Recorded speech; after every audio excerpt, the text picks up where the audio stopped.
Hi everyone, welcome back to my channel. Kim Chiu at Paolo Avellino, may bagong style sa kanilang buhok. Kim Chiu nagpagupit.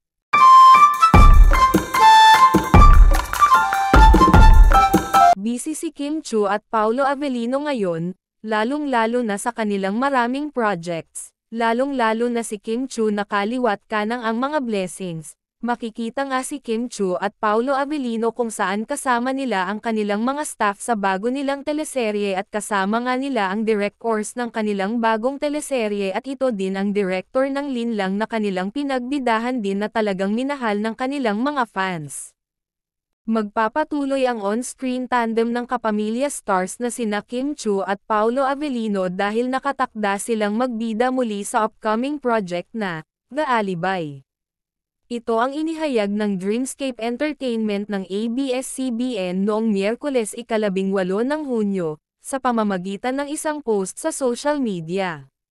Sa post, nag-upload ang show producer ng mga larawan na nagpapakita ng karakter nina Avellino at Chiu bilang sina Vincent Cabrera at Marie Morales, ayon sa pagkakasunod.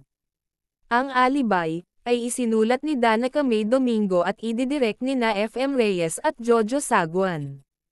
Ang Alibay ay ang ika-4 na pagsasama nina Avellino at Chiu.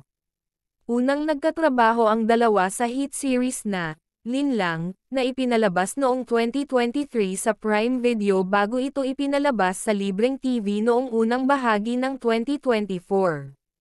Pagkatapos ng Linlang, nagbida sina Chiu at Avellino sa What's Wrong with Secretary Kim, ang Philippine adaptation ng hit South Korean drama. Pagkatapos nilang gawin ang dalawang serye, nagkapare sila sa kanilang unang movie project na My Love Will Make You Disappear, na ipinalabas sa mga sinehan noong Marso.